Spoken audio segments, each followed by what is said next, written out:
Kabar ini, kabar terkabar.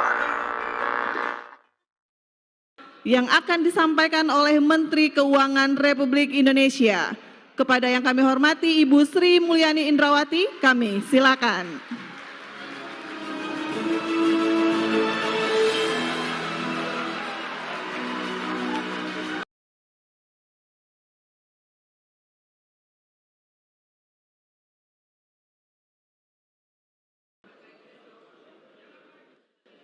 Bismillahirrahmanirrahim. Assalamualaikum warahmatullahi wabarakatuh. Selamat siang, salam sejahtera untuk kita semua. Om Swastiastu, Namo Buddhaya, salam kebajikan, Salam Rahayu. Pak Menteri atau Mas Menteri, dulu saya kenal Mas Ahaye itu masih mahasiswa soalnya, jadi sekarang sudah beliau jadi ketua partai dan Pak Menteri. Yang saya hormati dan selamat atas penugasan baru yang pasti sangat penting bagi Republik Indonesia, Pak Wamen dan seluruh jajaran dari Menteri ATR serta hadirin yang saya hormati. Terima kasih undangannya pada hari ini yang begitu besar. Saya yakin ini juga merupakan satu waktu yang sangat penting untuk konsolidasi. Saya diminta untuk memaparkan mengenai kondisi perekonomian dan tentu bagaimana APBN dapat mendukung berbagai kebijakan di bidang agraria dan tata ruang yang merupakan salah satu kunci sangat penting di dalam investasi dan perekonomian serta untuk keadilan masyarakat. Kami memulai dan sebetulnya juga karena baru kembali dari G20 jadi sedikit oleh-oleh Mas Ahaye untuk juga semua teman-teman. Kita tahu bahwa kondisi perekonomian dunia saat ini tahun 2024 masih diprediksikan dalam kondisi yang relatif lemah. Kita selalu mengatakan kondisi dunia tidak baik-baik saja karena memang ada alasannya. Alasan yang pertama adalah semenjak pandemi COVID terjadi perlemahan perekonomian dunia karena sesudah pandemi COVID di mana ekonomi dunia mengalami kontraksi, diharapkan waktu itu ada pemulihan yang kuat dan terus berkelanjutan. Yang terjadi sesudah pandemi karena ada pengaruh pandemi yang disebut scarring effect atau efek mendalam luka dari pandemi itu, maka pemulihan tidak berjalan secara seimbang, bahkan kombinasi pandemi plus geopolitik, peperangan di Ukraina telah menyebabkan meningkatnya harga-harga pangan dan energi. Ini mendorong inflasi yang tinggi di negara-negara maju yang biasanya inflasinya itu di bawah 2% atau bahkan di Eropa itu sempat 0%, di Jepang itu negatif inflasi atau sering disebut deflasi. Dengan adanya kombinasi dari kenaikan harga pangan, kenaikan harga energi dan juga disrupsi rantai pasok, inflasi terjadi di berbagai negara maju yang kemudian direspons dengan kenaikan suku bunga atau kebijakan suku bunga dari bank sentralnya. Kenaikan suku bunganya itu enggak kecil-kecil, enggak 1/4%, 0,5%, kenaikannya itu 5% atau 500 basis point. Ini menjadi shock baru bagi perekonomian dunia.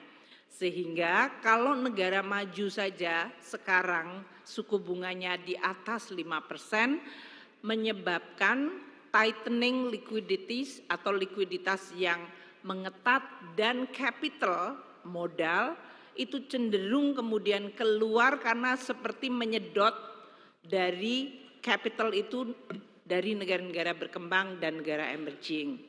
Inilah yang menyebabkan banyak negara berkembang kemudian mengalami tekanan dari mata uangnya dan yang lebih rumit lagi banyak di antara mereka yang kondisi fiskalnya tidak sehat. Tidak sehatnya karena sebelum pandemi mungkin sudah tidak sehat, ditambah dengan pandemi, pada saat pandemi itu APBN atau fiskal bekerja luar biasa keras, menyebabkan sebagian cukup besar 52% dari negara-negara berkembang dan negara emerging sekarang terlibat atau berada di dalam kondisi fiskal yang sakit atau tidak sehat.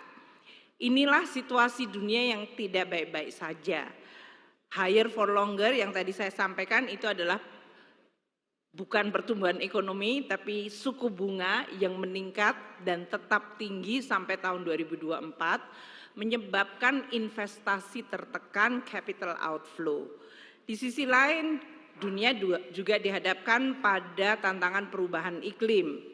Ini mungkin untuk tata ruang nanti akan terasa sekali karena perubahan iklim salah satu bentuknya tentu bencana alam termasuk kenaikan dari surface atau permukaan air laut dan menimbulkan abrasi yang pasti akan menentukan banyak sekali tata ruang pada pantai di Indonesia atau lahan-lahan yang langsung berhadapan dengan pantai. Tekanan geopolitik dan fragmentasi dunia juga menyebabkan dunia menjadi lebih kompleks. Perdagangan tidak lagi lancar dan investasi makin sulit untuk ditingkatkan karena tadi selain suku bunga tinggi juga orang melakukan investasi dengan pertimbangan apakah mereka berasal dari negara yang teman saya atau bukan teman saya. Sehingga muncul policy yang disebut friendshoring, yaitu kalau investasi ya di tempat-tempat yang dianggap teman karena kalau hasil investasinya produknya berada di tempat yang salah, mereka akan menghadapi berbagai kebijakan halangan perdagangan. Situasi inilah yang kemudian menyebabkan pertumbuhan ekonomi dunia tahun 2024 cenderung melemah. Dan inflasi meskipun mulai menurun namun masih relatif tinggi. Indonesia alhamdulillah dalam situasi yang pertumbuhannya relatif stabil cukup tinggi, inflasi kita relatif rendah. Inilah yang menjadi, terima kasih, yang menjadi salah satu penopang dari kinerja perekonomian Indonesia. Tentu itu adalah hasil dari berbagai langkah kebijakan.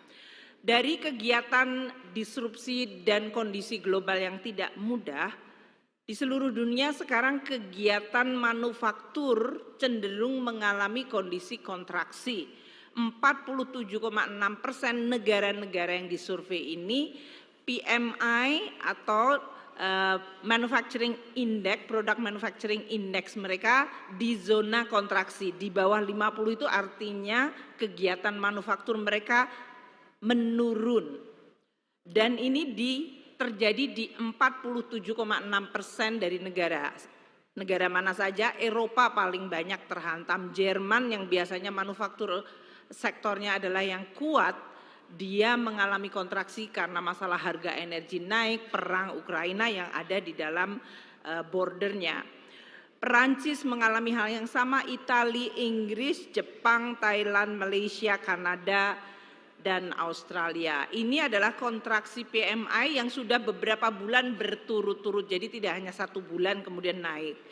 9,5% dalam hal ini adalah dalam situasi yang recover, artinya yang tadinya dia kontraksi, dia mulai recover, dan 42,9% adalah yang mengalami ekspansi. Ini artinya indeksnya di atas 50. Di antara di 42,9 ini Indonesia ada di situ. Jadi kita termasuk yang masih bisa mempertahankan aktivitas manufaktur.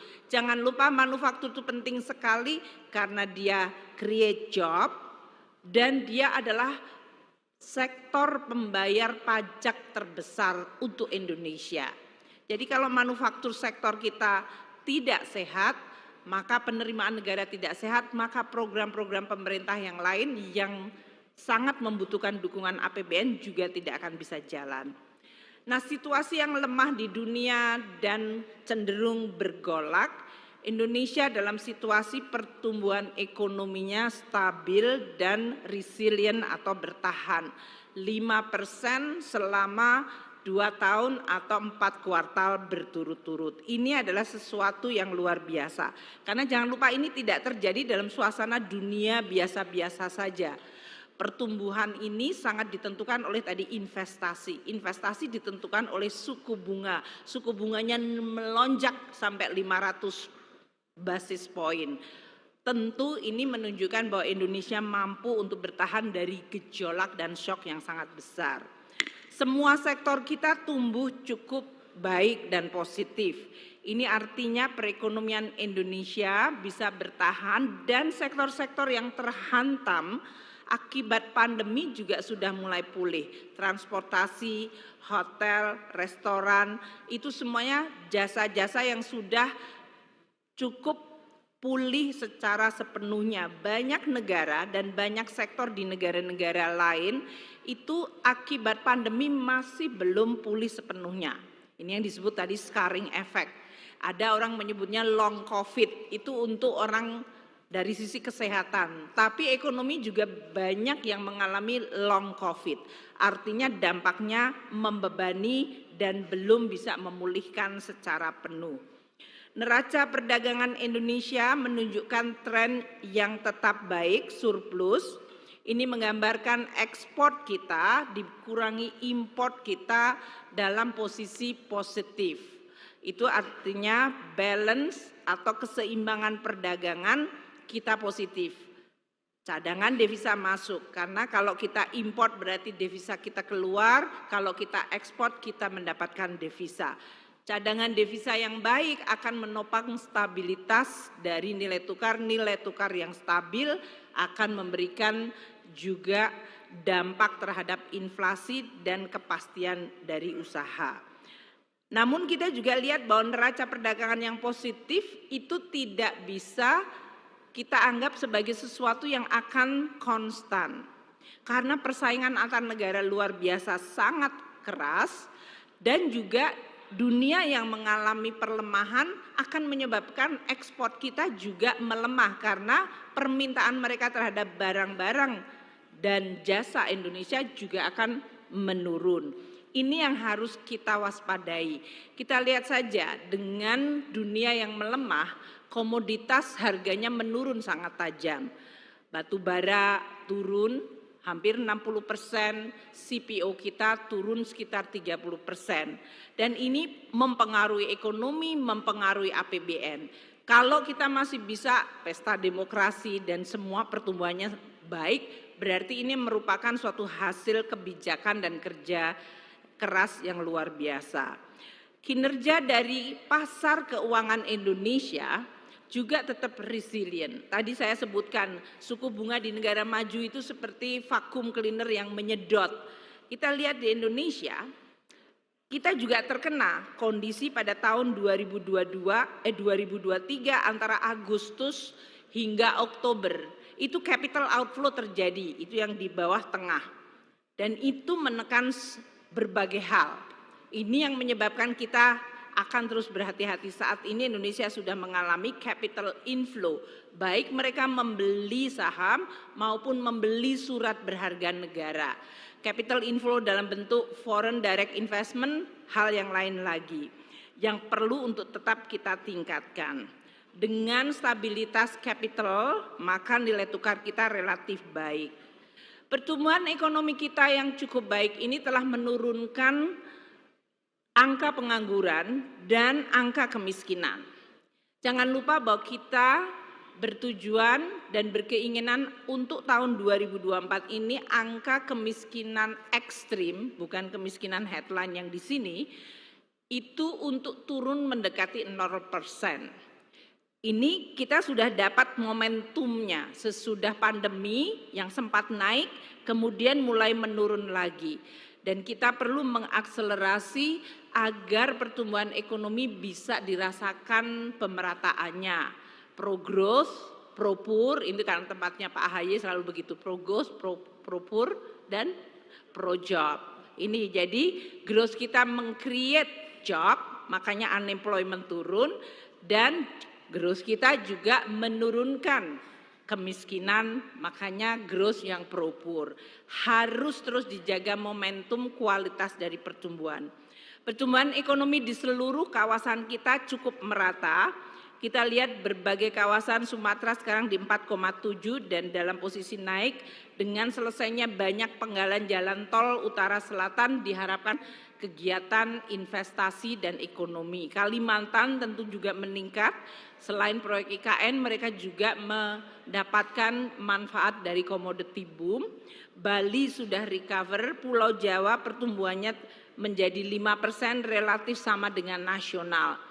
Sedangkan Sulawesi selalu tumbuh di atas 6% dan Maluku meningkat karena adanya hilirisasi serta Papua yang juga recover. Ini menggambarkan bahwa pertumbuhan disangga oleh semua kawasan di Indonesia. Kondisi makro yang baik growth dan juga employment atau kesempatan kerja yang meningkat serta kemiskinan menurun biasanya membutuhkan dukungan APBN yang luar biasa. Banyak negara menggunakan APBN sebagai instrumen utama, namun kadang-kadang mereka kemudian menggunakannya terlalu berlebihan sehingga APBN-nya menjadi sakit. APBN itu seperti manusia, kalau dipakai berturut-turut dan berlebih-lebihan tanpa istirahat juga akan sakit. Kita perlu untuk terus menjaga karena perjalanan Republik ini masih sangat panjang. Kondisi fiskal kita alhamdulillah membaik. Sesudah bekerja luar biasa pada saat pandemi, maka konsolidasi fiskal, kalau di dalam fiskal, next slide, kita selalu akan dilihatkan dalam posisi bahwa sesudah dia bekerja keras, indikatornya defisitnya sangat dalam, kita harus memulihkan kembali. Karena kalau defisit sangat besar terus-menerus pasti akan membebani APBN itu sendiri dalam bentuk tadi pembayaran bunga dan pembayaran utang itu sendiri. Oleh karena itu, waktu APBN bekerja extremely hard, yaitu pada saat COVID terjadi dan kita perlu untuk menopang karena semua orang berhenti bekerja, semuanya tinggal di rumah, pabrik tutup, jalan raya kosong, nggak ada instrumen apapun yang jalan kecuali APBN tadi. Jadi memang APBN mengangkat dan menarik kembali pada saat aktivitas ekonomi sedang melemah. Dan defisit kita pada tahun 2023 menurun tajam. Tadinya 6,1% pada tahun 2020, sekarang hanya 1,66% dari GDP. Terima kasih. Sehingga postur dari primary balance, yaitu akumulasi pendapatan dikurangi seluruh belanja kecuali pembayaran bunga utang, kita sudah positif di 0,44. Ini adalah surplus pertama semenjak terjadinya atau semenjak satu dekade yang lalu, yaitu 12 tahun yang lalu.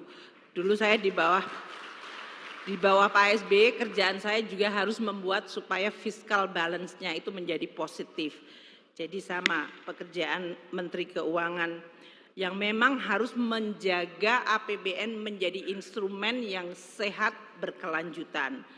Perekonomian kita masih diperkirakan memiliki momentum pertumbuhan. Kita upayakan tetap dijaga di atas 5% atau bahkan lebih tinggi lagi. Namun ini perlu untuk diupayakan. Kalau kita lihat dari komponen permintaan, konsumsi kita yang masih di bawah 5% di 4,9, maka daya beli masyarakat perlu untuk terus dijaga karena konsumsi memberi kontribusi juga terhadap pertumbuhan ekonomi. Setiap kita berkonsumsi itu menimbulkan permintaan barang dan jasa dan itu berarti ada kegiatan produksi yang terjadi dan ini menyebabkan terciptanya kesempatan kerja tadi. Nah, namun yang paling penting sebetulnya untuk mendukung dari pertumbuhan ekonomi adalah investasi. Investasi kita perlu dipulihkan untuk bisa tumbuh di atas 5% atau bahkan 6%.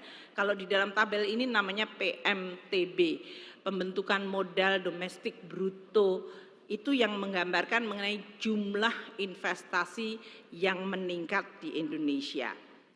Nah, APBN terus akan menjadi instrumen yang diandalkan sebagai shock absorber. Kalau terjadi shock, kita mengabsorb shock itu sehingga rakyat relatif tenang. Kalau terjadi shock itu dalam bentuk pukulan harga pangan yang naik, kita biasanya akan langsung memberikan bantuan. Harga energi naik, kita memberikan bantalan. Entah itu bantalannya subsidi atau jaring pengaman sosial. Atau kalau seperti dunia usaha yang mengalami shock COVID, waktu itu kita juga memberikan pemulihan ekonomi nasional. APBN juga sebagai alat untuk pembangunan, membuka daerah baru, melaksanakan kegiatan untuk memperkuat kualitas sumber daya manusia, infrastruktur, dan juga untuk meningkatkan kesejahteraan rakyat. APBN instrumen publik, kalau di Kemenku kita sebutnya #uang kita. Karena bukannya uang kita itu uang kita di Kemenku, ini adalah uang seluruh rakyat Indonesia, dikumpulkan dan digunakan lagi secara akuntabel. Akuntabilitas selalu kita sampaikan di audit. Terus untuk menjaga APBN kuat dan sehat, maka 3 komponen penting. Penerimaan harus makin meningkat, makanya kita terus melakukan reform di bidang perpajakan. Spending better, yaitu belanja, kualitas belanja. Banyak kementerian, lembaga, dan pemerintah daerah meminta anggaran, namun kualitas belanjanya belum tentu mencerminkan kualitas yang maksimal. Maka Presiden waktu itu juga menyampaikan tolong dilihat secara detail kualitas belanjanya. Banyak belanja habis untuk berbagai aktivitas yang tidak langsung dirasakan manfaat bagi masyarakat atau tidak berpengaruh terhadap ekonomi. Ini yang perlu kita waspadai. Dan dari sisi ketiga adalah pembiayaan atau financing. Kita terus melakukan inovatif financing termasuk menggunakan APBN sebagai alat katalis menarik private sector capital melalui public private partnership atau kerjasama antara pemerintah badan usaha. Nah, di bidang ini nanti ada hubungannya dengan Kementerian ATR, yaitu mengenai masalah pertanahan. APBN kita yang tadi saya sampaikan 2023 cukup baik, dan di 2024 kita akan terus menjaga untuk bisa mencapai berbagai indikator-indikator pembangunan. Tahun 2024 ini kita akan menjaga agar APBN mampu untuk mendorong pertumbuhan ekonomi, menciptakan pemerataan dan perbaikan di bidang kesempatan kerja, kemiskinan, stunting. Belanja tahun 2024 menyangkut pendidikan yang paling besar. Fungsi pendidikan 20% itu 665 triliun sendiri. Perlindungan sosial 496 triliun, infrastruktur 423 triliun, kesehatan 187 triliun. Kalau kita lihat pendidikan, kesehatan, dan belanja sosial itu langsung ke manusia Indonesia yang menikmati. Oleh karena itu mayoritas dari APBN memang untuk manfaat masyarakat. Sedangkan yang lain adalah untuk membangun infrastruktur, untuk mendorong dan menopang berkembangnya ekonomi. Ketahanan pangan Ibu Kota Nusantara dalam hal ini untuk tahun 2024 anggarannya 40,6 triliun. Nah, untuk Kementerian ATR, APBN yang disediakan mungkin untuk diberikan di sini selama 3 tahun berturut-turut karena ada Bapak Menteri baru, bahwa tahun 2021 anggaran untuk Kementerian ATR BPR adalah 8,51 triliun. Realisasi penggunaannya adalah 7,72 triliun. Dari 8,51 PNBP, di mana ATR cukup memiliki sumber PNBP yang cukup besar, mendekati atau sekitar 2 triliun. Itu 1,5 triliun, penggunaannya 1,3 triliun, itu yang garis kuning. Tahun 2022, anggaran 7,85 triliun. Ada beberapa anggaran kadang-kadang kita mengalami penurunan karena prioritas, sering kemudian Presiden minta supaya prioritas di bidang ini, dan itu kami biasanya minta seluruh kementerian lembaga untuk tetap menjaga ada bagian kalau Presiden meminta adanya prioritas baru, kita biasanya kemudian meminta direalokasikan. Tahun 2022 7,85 triliun dan realisasinya adalah 6,69 triliun atau 85%. Di sini PNBP-nya 1,93 triliun dan penggunaan PNBP-nya sebesar 1,8 triliun. Tahun lalu yang baru saja ditutup anggaran dari Kementerian ATR BPN 8,07 triliun dan penggunaannya realisasinya di 7,85 triliun atau 97,3%. Ini kenaikan dari penyerapan anggaran ya, karena kalau kita lihat tahun 2021 penyerapannya 90%, tahun 2022 85%, tahun 2023 naik ke 97%. Ini artinya belanja aja perlu untuk diperbaiki. Nggak nyari uang loh, belanja loh. Ya. Jadi ini adalah PR supaya saya harap di 2024 nanti juga bisa tidak hanya sekedar habis belanja yang berkualitas, dan itu memang biasanya tidak mudah. Kalau hanya sekedar menghabiskan belanja itu bisa, tapi membuat belanja yang berkualitas yang tadi pro job, pro pur, pro growth itu adalah suatu tantangan yang tidak mudah. Pagu anggaran untuk 2024 adalah 7,3 dan kita lihat terdiri dari rupiah murni dan PNBP. Saya berharap bahwa ini bisa diserap secara optimal. Belanja pegawainya di 2,5 triliun, belanja barangnya sangat besar, 4,55 triliun. Karena Kementerian ATR saya bayangkan memang pekerjaannya cukup banyak untuk traveling, untuk membuat sertifikat, memeriksa tanah, mengukur, itu semua adalah belanja operasional. Tapi pertemuan segede ini juga termasuk belanja operasional. Kemudian belanja modalnya adalah 200, kalau yang ini nggak apa-apa karena Pak Menteri kan pengen harus ketemu sama semua stafnya, karena kalau nggak nanti nggak ketemu gimana, nggak bisa kerja yang baik kan. Jadi ada alasannya, asal jangan setiap bulan ada kayak gini. Ya. Nah, untuk kinerja Kementerian ATR dari sisi PNBP itu cukup baik, 2 triliun. Nggak banyak loh kementerian yang bisa mengumpulkan di atas 1 triliun. Jadi 2 triliun itu bagus. Saya berharap ini bukan sebagai sumber penerimaan, namun ini menggambarkan quality services. Kalau Bapak dan Ibu sekalian memberikan pelayanan baik dari sisi sertifikasi tanah dan di situ memang ada tarif untuk pemungutan, itu menggambarkan quality services, bukan keinginan kita untuk membebani masyarakat. Jadi saya harap ini akan menjadi sesuatu yang penting. Kenapa Kementerian ATR BPN itu penting sekali? Peranannya di dalam perekonomian kita.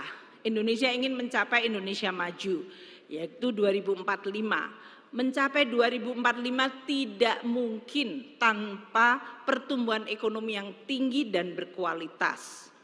Pertumbuhan ekonomi yang tinggi membutuhkan produktivitas. Produktivitas itu bukan hanya manusia kerja menghasilkan sesuatu yang bagus, tapi aset-aset kita, lahan kita juga harus produktif. Saya sering menyampaikan bahwa di Indonesia ini orangnya kerja keras, asetnya leha-leha atau tidur. Nah, kita harus membangunkan dan make sure bahwa aset dan terutama tanah itu merupakan aset yang luar biasa penting di dalam mendorong kegiatan investasi. Saya mungkin tidak perlu harus membacakan Kementerian ATR apa tugasnya berdasarkan undang-undang, namun permasalahan lahan dan agraria merupakan persoalan yang luar biasa penting. Apakah membuat investasi di Indonesia itu menarik atau tidak menarik? Karena nggak mungkin investasi itu datang ke Indonesia terus dia tidak butuh tanah. Bahkan kalau dia bisnisnya bikin cloud itu ya sepertinya cloud, dia tetap butuh tempat. Jadi at the end of the day investasi hanya mau kalau dia tahu, can I have the location right and can I have certainty about that location? Lokasinya benar nggak? Dan lokasinya tuh pasti atau tidak? Dan untuk mendapatkannya juga transparan, dan kompetitif atau berliku-liku dan tidak pasti. Investor tidak suka ketidakpastian. Diatur boleh, dipungut juga boleh asal pasti dan jelas. Nah ini yang perlu untuk kita tata. Kalau kita pungut terlalu tinggi juga mereka akan lihat negara lain. Jadi saya berharap teman-teman di Kementerian ATR BPN yang Bapak dan Ibu sekalian lakukan itu menentukan denyut ekonomi Indonesia. Kerja dari ATR BPN akan menentukan reputasi Indonesia di seluruh dunia. Kalau makro fiskal tadi saya sudah bekerja dan membuat reputasi, saya ingin ATR BPN juga membuat reputasi yang hebat di seluruh dunia. Dan oleh karena itu kita perlu untuk memberikan kepastian hukum, making sure bahwa kita mampu untuk menciptakan sebuah tata ruang yang membuat kegiatan produktif itu menjadi melonjak dan mendukung pembangunan serta pemerataan. Ini tidak hanya menyangkut investasi, ini juga menyangkut kepastian dari banyak masyarakat Indonesia. Masyarakat Indonesia yang tidak punya aset atau kalau dia punya aset dan ternyata asetnya bodong, itu juga akan menimbulkan dampak terhadap kesejahteraan dan keadilan. Oleh karena itu, saya akan terus bersiap dan mendukung sepenuhnya Kementerian ATR BPN untuk bisa bekerja. Nah, berbagai hal program yang sudah diluncurkan seperti percepatan sertifikasi, optimalisasi dari penerimaan negara melalui PNBP, sinergi dari kami ya di Kemenku sekarang ini dengan Kementerian ATR BPR, kan Mas AHY baru pergi ke IKN melihat dibangun. Jangan lupa banyak lahan yang dimiliki pemerintah di Jakarta ini mau diapakan.